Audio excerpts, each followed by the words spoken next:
Hey friends, welcome to the Her God Story podcast, where you will always hear a good story to encourage and inspire you in your walk with the Lord. I am so glad you tuned in. I'm your host, Jody Caracosta, ministry leader at Somebody Cares America International, author and traveler on this journey with Jesus. God cares deeply about the overlooked and hurting among us, and He has a special place in His heart for widows and orphans.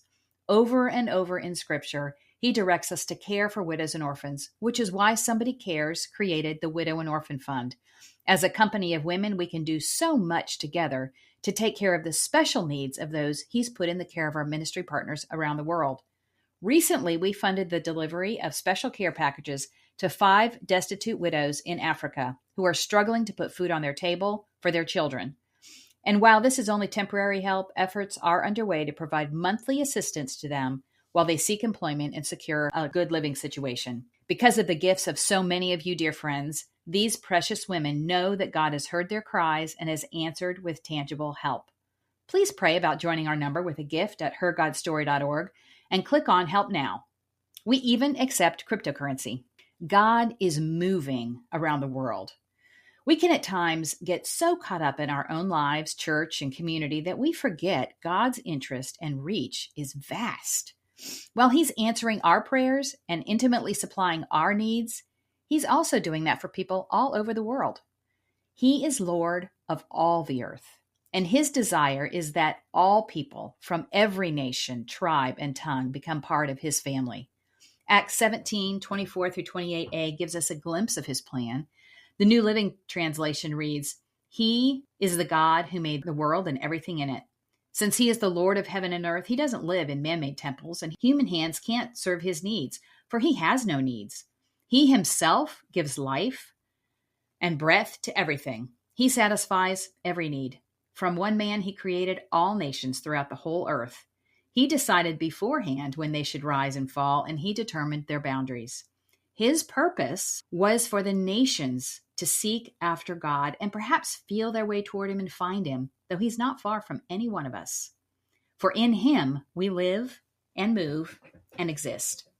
My guest, Lana Silk, is an advocate for seeing the people of Iran come to know the Lord. That is where she first encountered Him. Born and raised in Iran, Lana later moved to the UK, where she earned an honors degree in computer engineering, followed by postgraduate studies in marketing communication strategy. Her journey led her into a career in branding, fundraising, and nonprofit consulting, as well as ministry. She served as a church minister, worship leader, and college chaplain, focusing on youth mental health and safeguarding. Now living in Ohio with her husband and 3 children, Lana serves as the Chief Executive Officer of Transform Iran USA. She's committed to bringing freedom and hope to the people of Iran through ministry and humanitarian aid. Fluent in 3 languages and deeply dedicated to advocacy, she considers it her life's calling to be a voice for Iran in the West. She has an amazing story, and I know it will inspire you. Welcome, Lana. Thank you, Jody. Can you take us back to your early years in Iran? It's a nation that's so mysterious to many people in the West.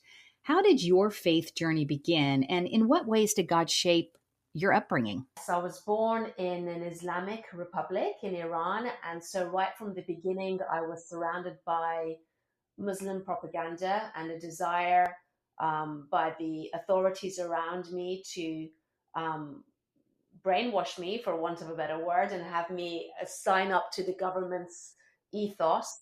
I was very privileged that my parents were both Christians. My dad is a second generation Christian, and my mum is a first generation Christian. And they brought us up to love Jesus. And really, I think one of the many things I'm so grateful for those early years is an understanding of a living, active relationship with Jesus, where He really is the source of all my needs, the source of my relational needs, my fulfillment, my joy, and everything was God-centered. So I think right from the beginning, the yes was always stronger than the no. What our parents were inviting us into as children was a life of adventure, where God was exciting and alive and supernatural and active in our lives, and that was always more appealing than the alternative.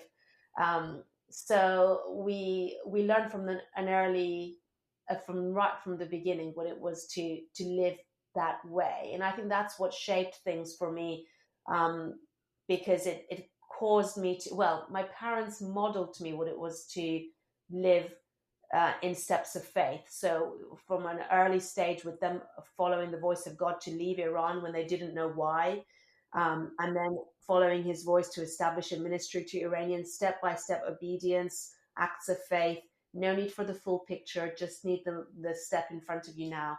And I think when that's modeled to you as well, and you walk in the good of what it looks like to have the fruit of that in your life, then it shapes your own decision making. That is so true. My parents also modeled a living faith for me when I was young. And it was just, there was no question that God is alive and well and loving. And I know not everyone's experience is that.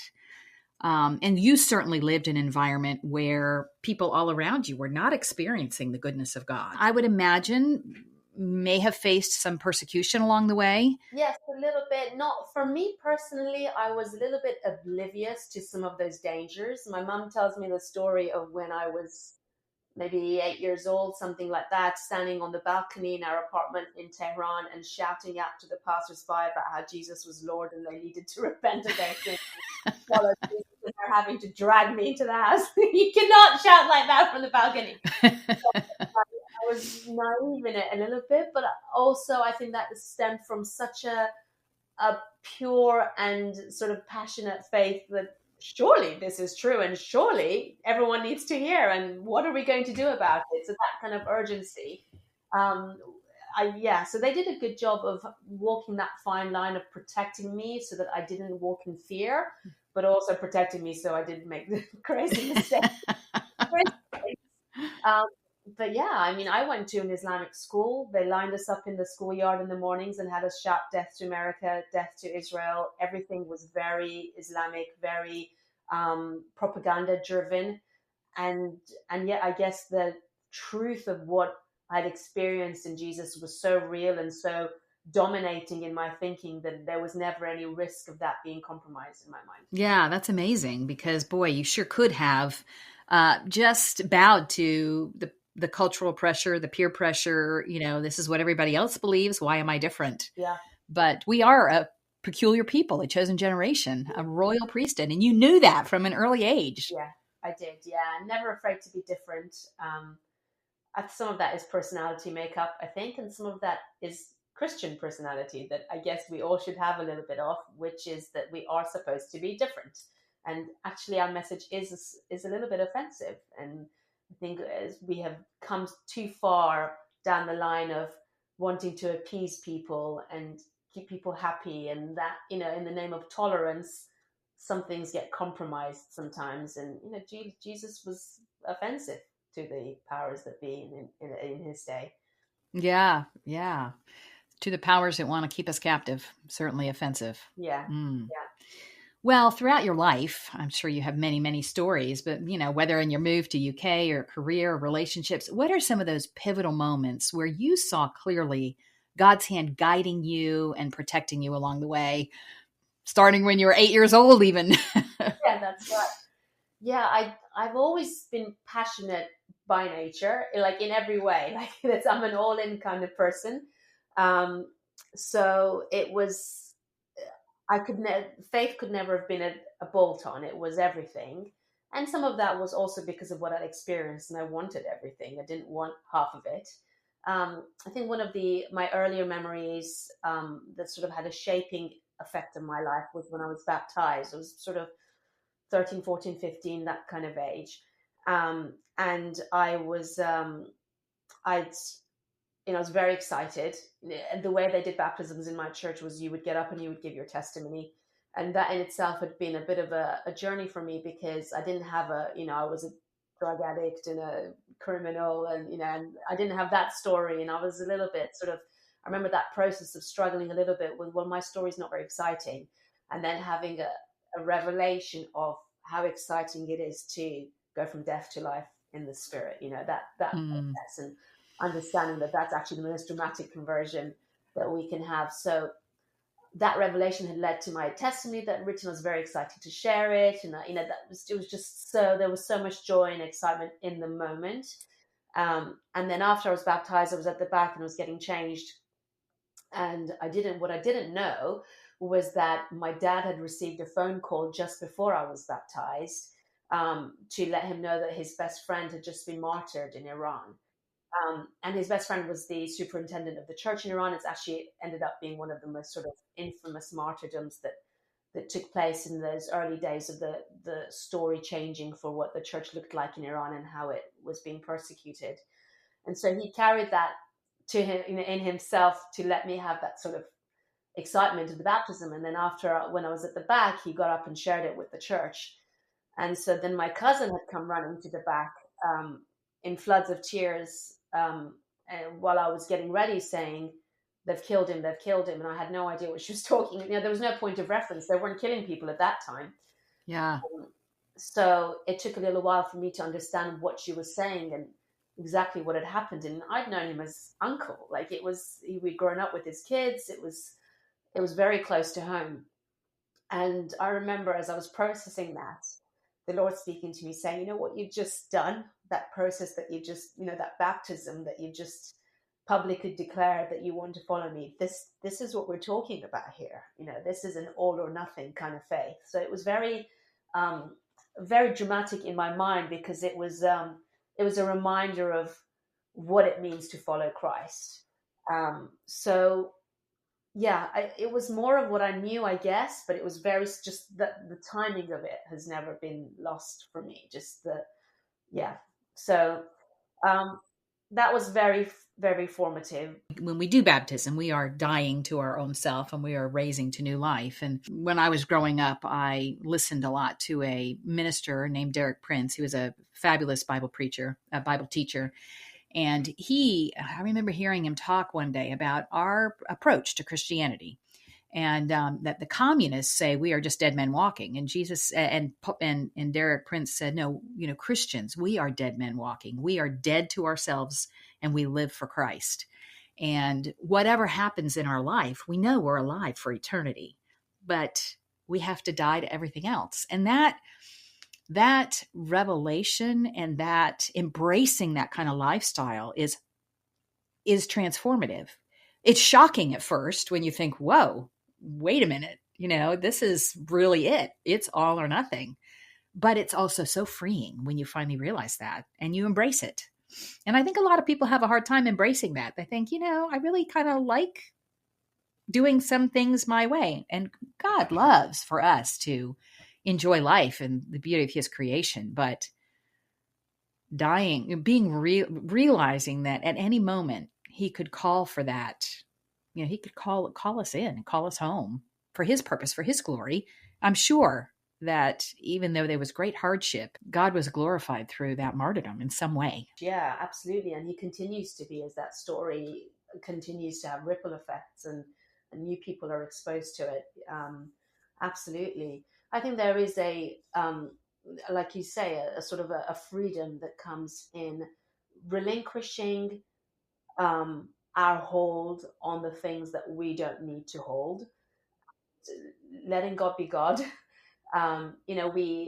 We've lived a life of adventure with him, my husband and I, now with our children, and it's we've taken some steps of faith that have been illogical to humans, and yet so freeing for us, because when God tells you to jump, you jump, and you think, well, it's kind of God's problem now. Like, it's his story. It's, and if he wants me here, then it's his responsibility to provide for me here. So I'm in his care, and it's, yeah, letting him do his part and us doing our part is very freeing. Yeah, give us an example of just one of those things that you felt like you were just jumping.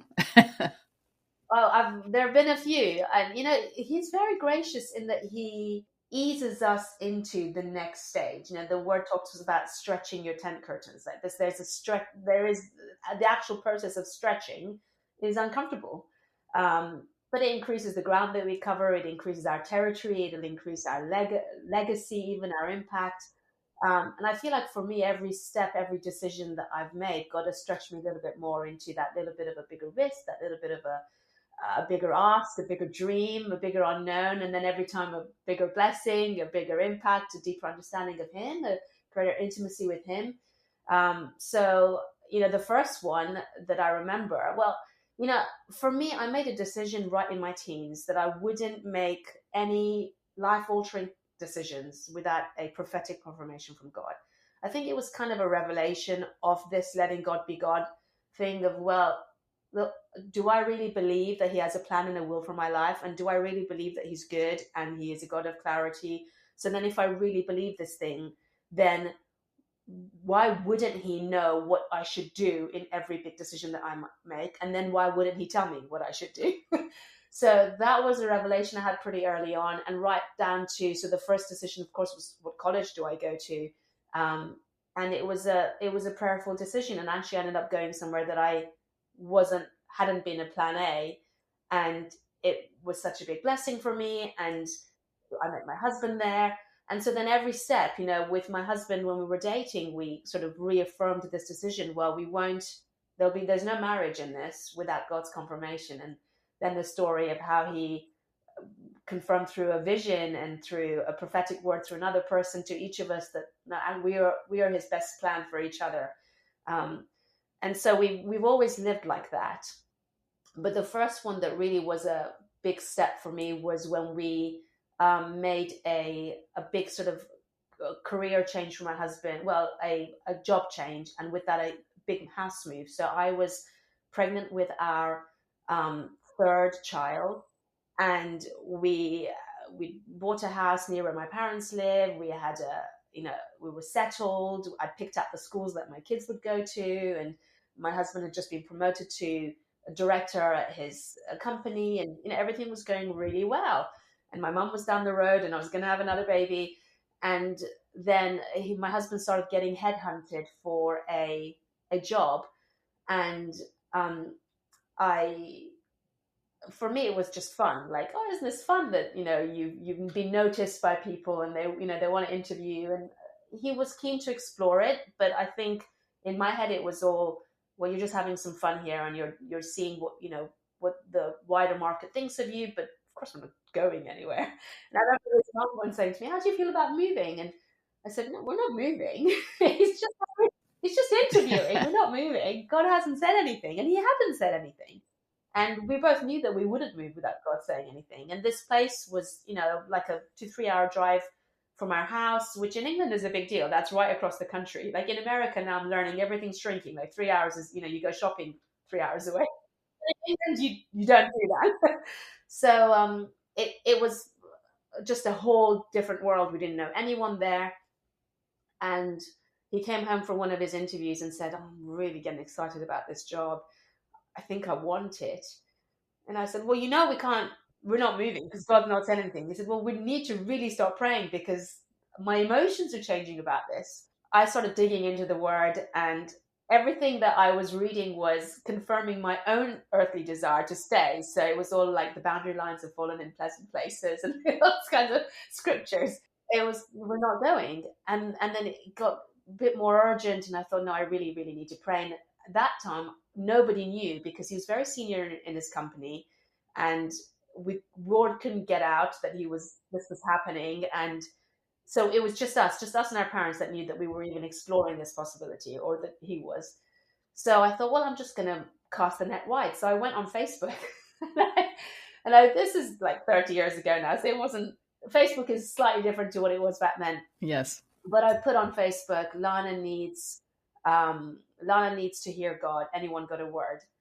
And I got some very funny responses. And then this one guy went and prayed, and he sent me a message, and he said, I felt I needed to pray for you properly, and I've got something for you. I'm not really sure if it makes sense, but I feel like what God is, well, interesting, the emotions rising up. I feel like what God is saying is you need to go, and I'm going with you. It was not the right answer. It was such a shock. And I remember just sitting there and crying, reading this message over and over and thinking, wow, we're going. But it never, ever crossed my mind that I wouldn't go, because I wanted God's will. and I knew that the blessing was in God's will. Um, but I also didn't want to go in my earthly self. It was a really difficult time for me because it was a wrenching goodbye. And I'm going into a lot of detail now, but my husband had ended up having to go earlier because his job started, but I was selling up the house. So in the end, I drove up by myself. And I remember in that drive listening to Chris Tomlin's "Where You Go, I'll Go, Where You Stay, I'll Stay," and just processing that and singing and crying and thinking, God, it's hard because I'm leaving my family behind. I'm leaving everything I'd planned that was going to be so good for my children behind. I don't know anything of what's waiting for me there, but I will go where you go. I want what you want, but this is wrenching. Yeah, obedience is, it is that way. It is that dying to self. It's that little by little, God shows us that part of you is now dead and you're alive in me. And I've had a few of those experiences where, I've obeyed, but begrudgingly. It's like, okay, God, I'm going to obey because it's you, but, I'm doing it under protest almost. But when I get there and get in the middle of it, I realize God knows me so much better than I know myself. He brings me and shows me who I am by the steps he has me take and the fulfillment of obedience. We spent 10 years in the end in that place before there was another similar story that but it brought us to America. That we had never had better, like, deeper, more lasting friendships. We'd never been more fulfilled in ministry. Our children thrived in that environment. We'd never been happier, and it was God's goodness to us in that place. And of course, I'm sure if God's will had been for us to stay, I'd have been saying the same thing about what we left. But the scriptures changed as I began to understand what he was saying, and it was all about the pillar of fire moving and the pillar of cloud moving. The blessing then moves, and sometimes place one is where God is and where he wants us and where we're blessed. But when he then moves on and he wants us in place two, suddenly place one is no longer as good for us, and we can be in a place that is blessed but then overstay because we've got comfortable, and suddenly it's not as good as it was before. And I think we avoided that in the courage that it took to obey him, and the blessing was greater. And when we talk about that stretching little by little, then the next move that came for us was across the Atlantic to a place that we'd never heard of and never knew anyone. And that was an even tougher move. And then we had teenagers at that time.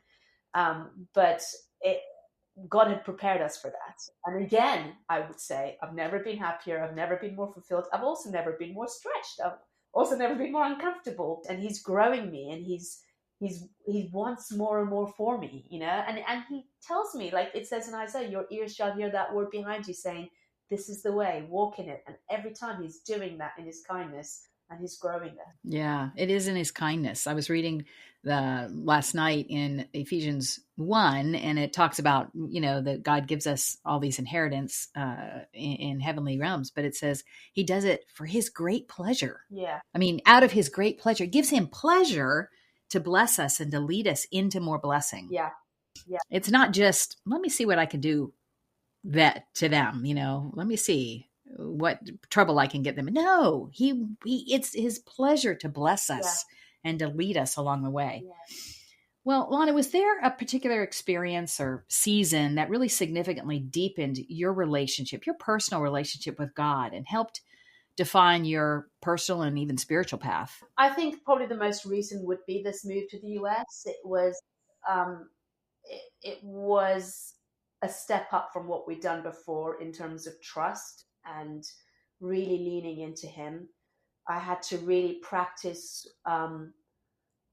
more than I'd ever had to before, the process of God being my source of everything, friendship, fulfillment, validation, joy, peace, because as well as having that physical dislocation and sort of being cut off from my whole community and everything that I knew, but it was also a cultural change. And so everything, like all the creature comforts went right down to like my favorite food and, that kind of, just the really basic things when you're just completely in a different world.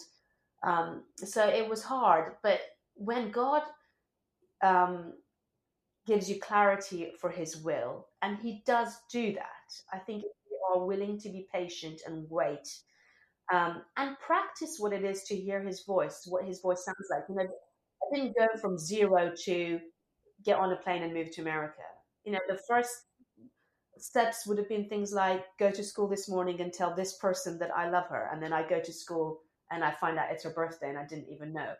Just every time, little steps, Lord, I'm willing to look a fool for you. I'm willing to be uncomfortable for you. I'm willing to take a risk for you. And so it's like an adventure that he's inviting me on. He's saying, okay, right, you did that. That was great. Now try this. Now, like you would do with your own child. Now let's try something even bigger that will be a greater risk but a greater reward. And this move was like that for me.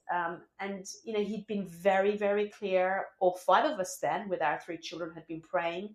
God had confirmed it prophetically. We knew we needed to move. And then just before we were supposed to have our sort of visa interview, COVID happened, and everything was delayed. All immigration was stopped. And then it was the process, and what joy for me as a parent to take my children through that process of waiting.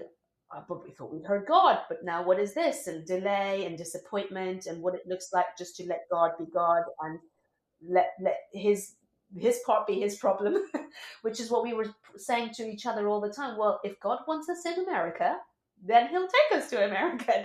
That's his part, because everything earthly was saying, yeah, you can't, this is it now, or it's all off. And then just the miracles, one after the other. Like we were granted a national interest exception, which is very hard to get. We moved on that. We, with the NIE, you have 1 month to move. We had 1 month to sell our house, sell the cars, like just everything, close everything up, move. It happened right at the same time that the British government was putting in tax breaks for house sales. So all location services, local lawyers that dealt with selling houses, estate, everyone was booked up, because in England the process takes months and months, and we'd only had 30 days notice, but other people had months notice to move.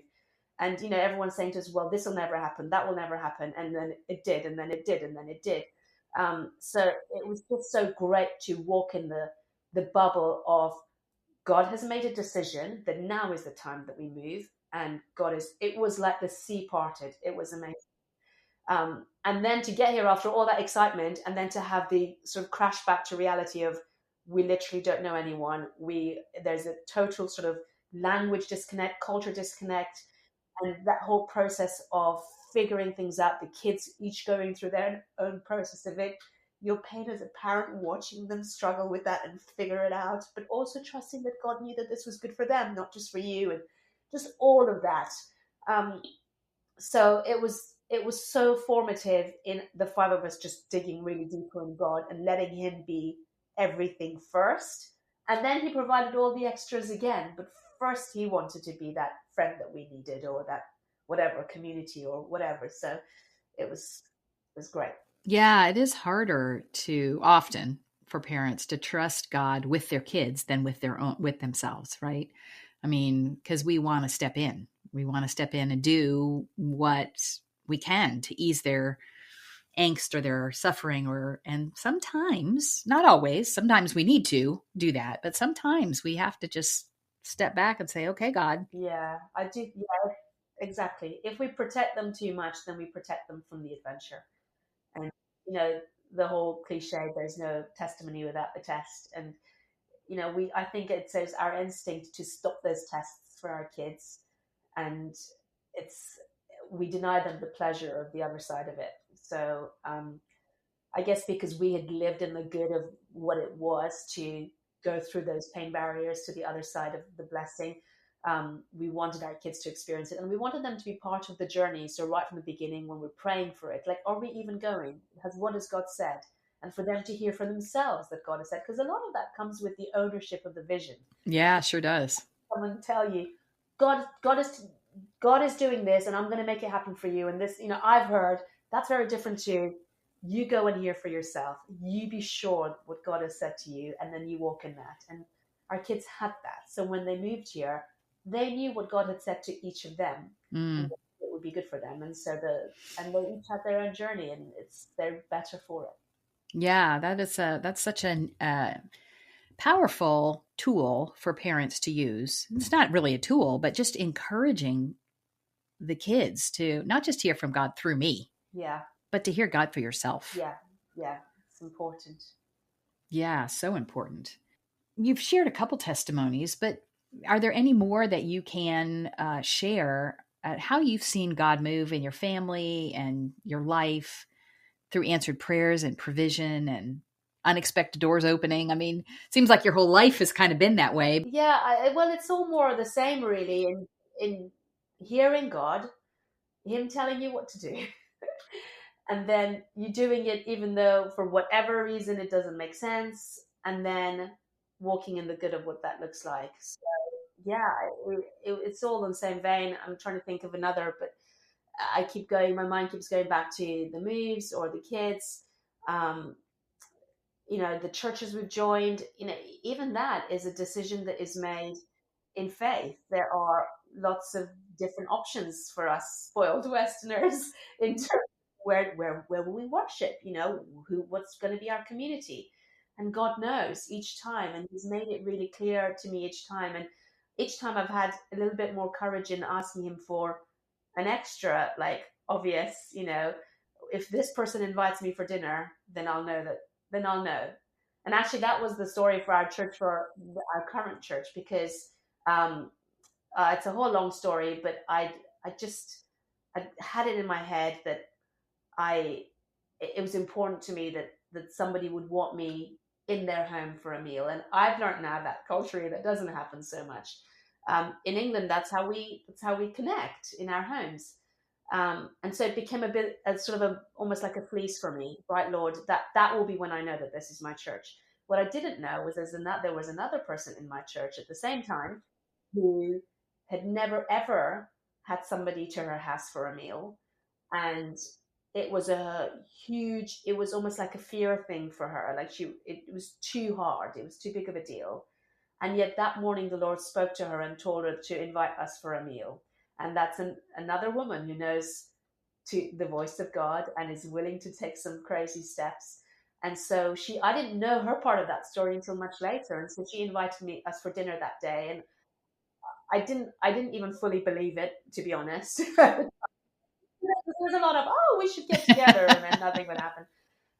So I was like, okay, great, let's make it happen. So we exchanged numbers, and sure enough, she made it happen. Within a week, I want to say, we were at their house, and we ended up sharing our story, and she shared her story. And isn't it great when it's not just about you?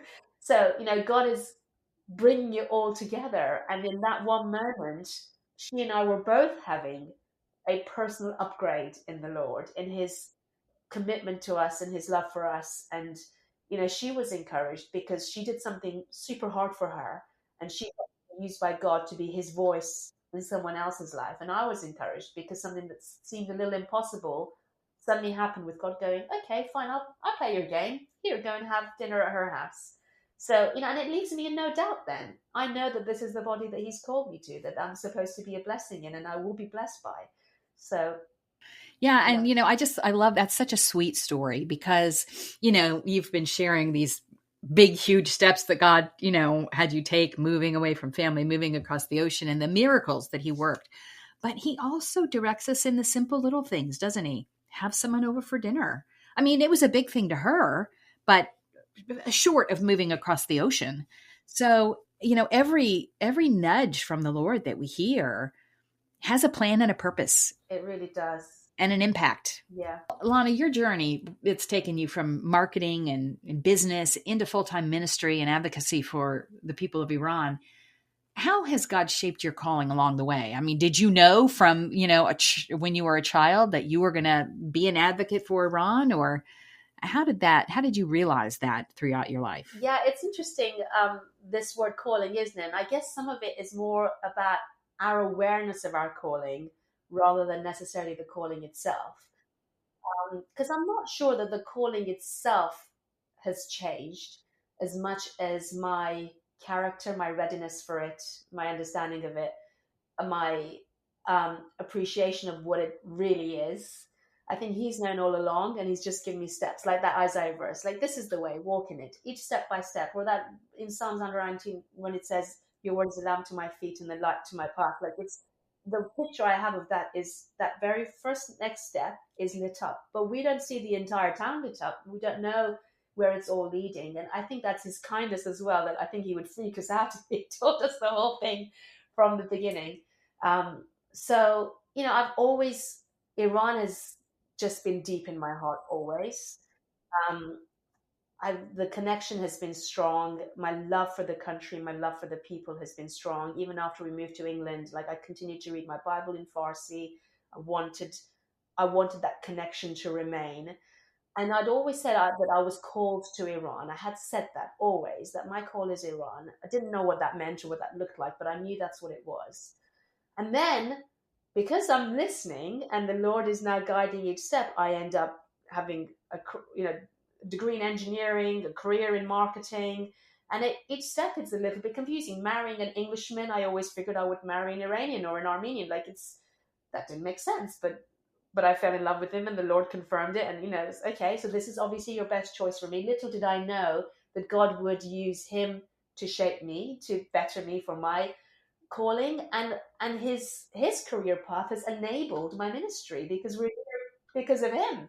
It's his work that brought us here, and so much more. So sometimes we think we know what, even if we know what the end game is, we think we know the best way to get there, and I'd sort of figured it all out in my head, and God had a much better way.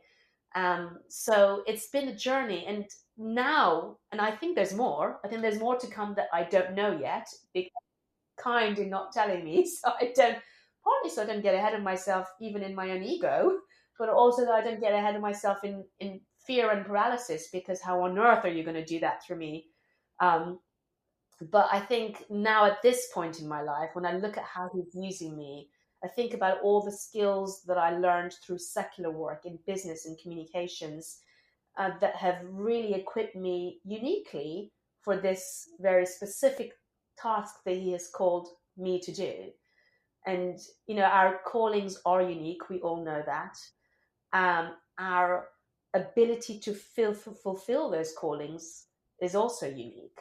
And in the way that he prepares us and gifts us and lines us up so that when our gifting and our preparation collides with our calling all at the right time, then it really comes together in a beautiful story. And that can only happen if our obedience is in step as well, because he's giving us opportunities, but we can say no. So we have to have the courage to say yes and take those opportunities and let it lead whatever meandering path it needs to lead to take us where it needs to go. I think that's exciting. And I definitely know for me, there are things that he's doing today that I think, wow, no way without God. And I want it to be that way. I want people to look at me and not give glory to me and not say, oh, isn't Lana amazing? I want them to look at me and think, wow, isn't God amazing? Didn't he do something out of this world that only he could have done through her? That's the ultimate aim, isn't it? And that can only happen if we're just busy with what's right in front of us and let him plan it all out in the way he thinks works best. Yeah, I think of my circuitous route to where I am, never. I mean, I started with a computer science degree and worked as a computer programmer. And, God took me on a circuitous route to the nations. And never would I have dreamed of that either. But when we follow God's leading, when we just say yes, he's not asking us to bring anything with us but ourselves. Lana, Transform Iran, which is where you are now, has really been a powerful instrument of hope and change. Share really how it got started. I know your parents were instrumental in that, but also maybe a testimony of how God's work through that ministry impacting lives in Iran, if you can. Yes, there's a lot that I can say. We're careful with names and locations, but it's fun to share the stories of what God is doing. It started with a step of obedience. So my parents were in ministry in Iran. There were sort of senior leadership in the church. The church was growing. We're now in the context of the Islamic Republic. We've had 10 years of war with Iraq, and that's just ending. So stability is coming back to Iran. People are starting to leave. and the government is looking more internally, and so it's getting a little bit harder to be a Christian. More Christians are leaving, um, but also more people are turning to Jesus. Um, so in that sort of environment, the Lord spoke to my parents and told them He wanted to move them out of Iran, and they were very resistant at first. Like, we must have heard wrong. They both went and prayed and fasted for a bit, came back and compared notes. No, we're hearing the same thing. Took it to the overseeing pastor, which was the same um, pastor who was martyred a few years later after we moved out of Iran.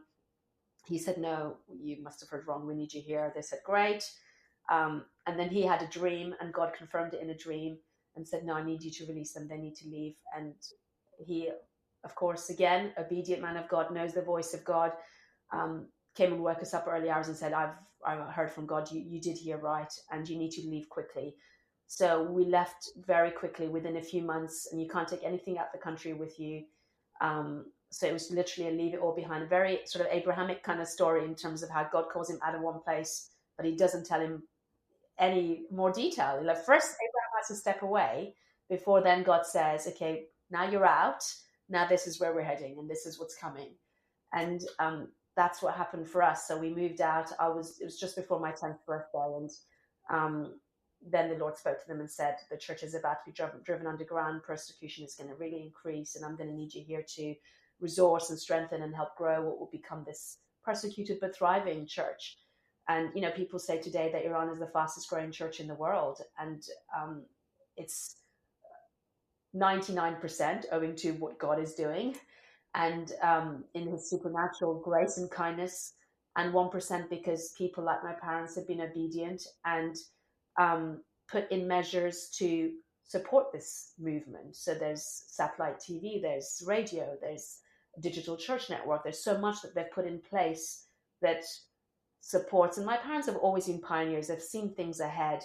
They were the first to have the vision for satellite TV. They established it for Farsi and got it running. They were first to set up a digital church network. The first to set up an apologetic center. Like, it was always, now we need this, now we need this. So praise God for that legacy. And it's been very powerful in exactly what God called them to do, to resource and strengthen and help grow what will be this persecuted church. So the testimonies we hear are all tied into that, with the suicidal man will turn the TV on and suddenly hear the voice of God saying, "This is who I've called you to be," and has a turnaround and calls us, and now he's a Christian. Or the isolated believer who doesn't know anyone else in their community, but now she's connected to tens of thousands of Farsi Christians through the digital church network that we provide. And Muslim clerics who come to us through the apologetic center, and they're sort of pulling at this thread. "Oh, but what about this? What about this?" And then they find truth. And we've had testimonies of Muslim clerics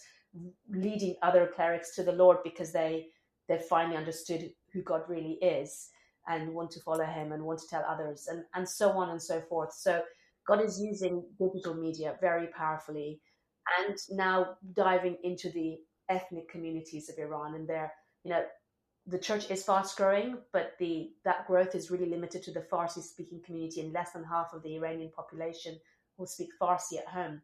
We've got 55% speaking some 39 plus different languages, and the bulk of them are unreached. They don't have Bibles, they don't have Christian materials. So now we're busy translating the word. And actually, just today, I heard a testimony of somebody saying so we translated the Bible into Gilaki, never had the word before, never had established churches. We're now establishing a digital church community in Gilaki and developing resources for that community. And this person was saying to us that he'd been a Christian for years, but he'd never had the courage to share the gospel with his mother, who is a staunch Muslim, in her own, because it would have had to be in Farsi. And there's a disconnect with Farsi.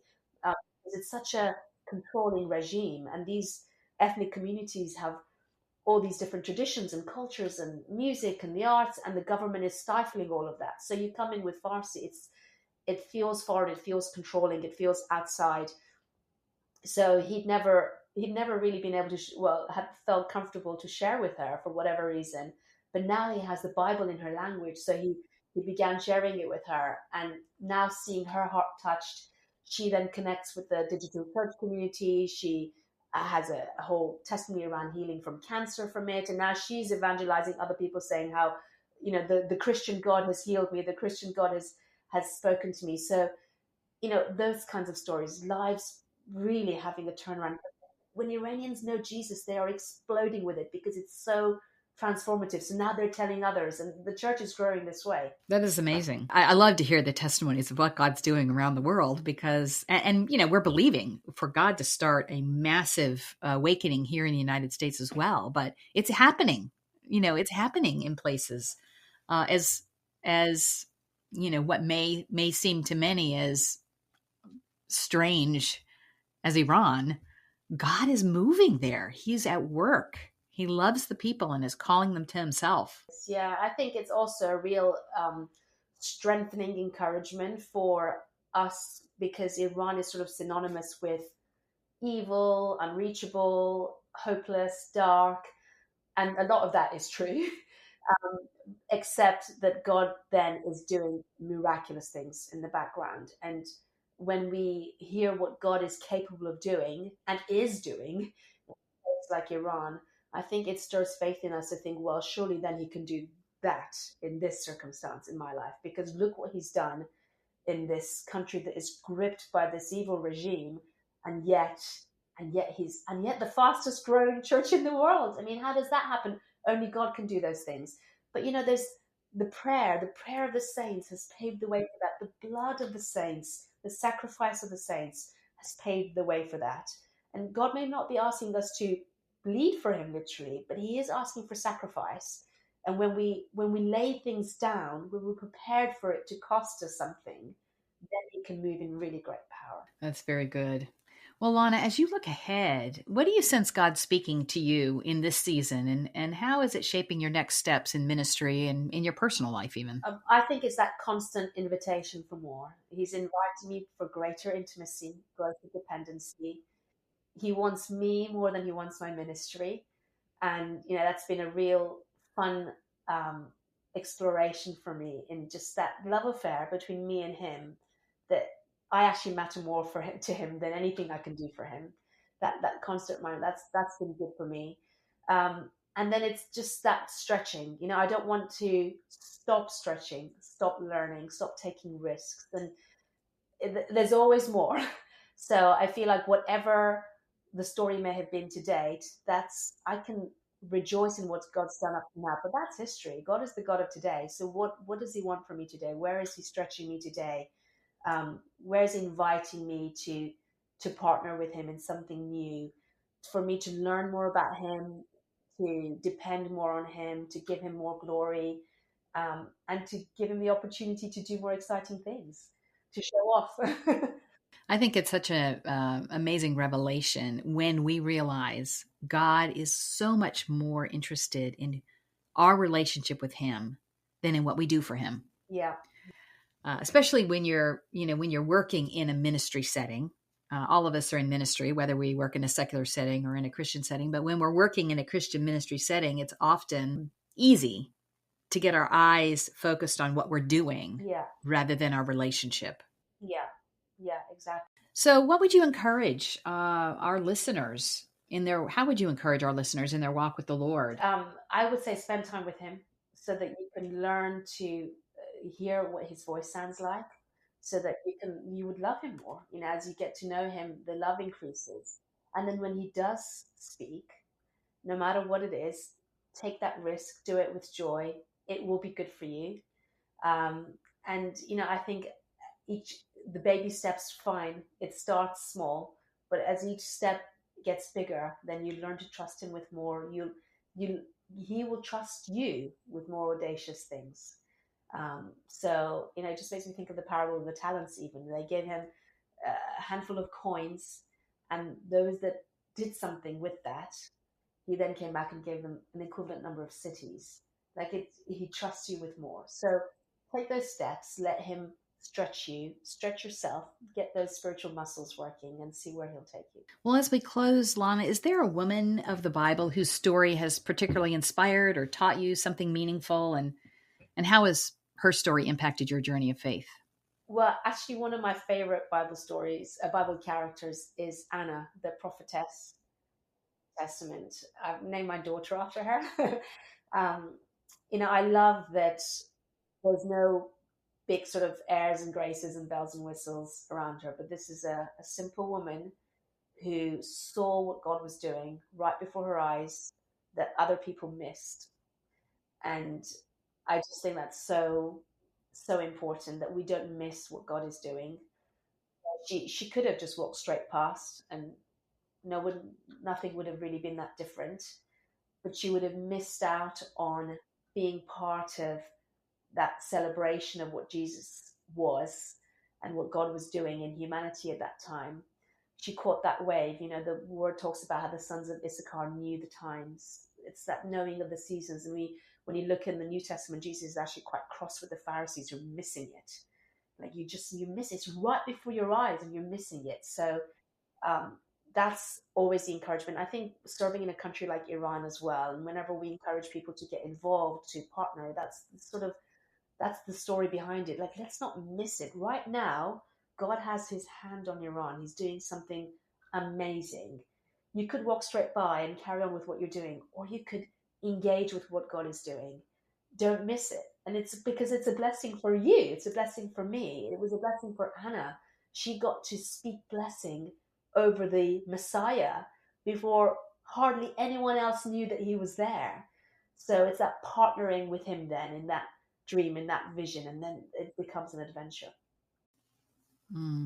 That is very good. Ephesians 3:20 in the New Living Translation, it reminds us that God is able through his mighty power at work within us to accomplish infinitely more than we might ask or think. Of course, it requires our yes. It requires us doing it. When he reveals what he wants us to do, he's able to just do so much more than we could imagine, as he's done in your life, Lana. God is able to meet every need, reach those who seem unreachable, work in us to transform us and bring God glory. Dear friends, nothing is impossible for God. Lana, would you take a moment and pray for our listeners? Lord, I want to thank you for the amazing people who've taken time out of their day to listen to this story, and my heart that it really is the God story that they're hearing. Your ability to invite somebody into relationship, into partnership, your ability to speak and lead clearly, your ability to bless, your desire to bless, your ability to have a vision for each of our lives and a calling, and then to work it out in our lives if we're just willing to say yes. So I pray for that courage to rise up in our listeners now, to say yes to whatever that niggling thing is right now in their mind. And if there's any doubt, I would say, what's the harm? Go for it. I remember the first crazy word that God gave me when I was a teenager. And I was thinking, oh, is this really God? Is it not? And somebody encouraged me and said, well, what's the harm? Worst case scenario, you'd have taken a step into the unknown, and it was to share a word with someone. You would have blessed somebody with a good word, and that would be it. Best case scenario, you've obeyed the voice of God, and somewhere in between, you've shown God that even if you're not sure, you're willing to take that step that you think is leading you to step. So take that risk, practice taking risks. So I want to encourage the listeners, Lord. I want you, Holy Spirit, to be speaking to them now. I ask you to encourage them and to compel them with the clarity of your voice to take that next step of risk that will push them into a whole life of adventure with you. For your glory, Jesus, that your name will be heard, your fame will increase, and your kingdom will expand. Jesus, in your precious name I pray. Amen. Amen. And now, dear friends, I bless you with an adaptation of Ephesians 3:20. May God's mighty power work in you to accomplish infinitely more than you could ask or imagine. Thank you for tuning in. Check out our show notes at hergodstory.org for scriptures and other information we talked about. There you can find a download. There you can also download a free 6-week devotional on women of the Bible, and consider joining our company of women by supporting our Widow and Orphan Fund. We'd also love to pray with you on our 24/7 prayer or text line. So give us a call or text anytime at 855-459-CARE, or email us at prayer@somebodycares.org. Her God Story is a ministry of Somebody Cares America and International. To find out more about or support the ministry, go to somebodycares.org.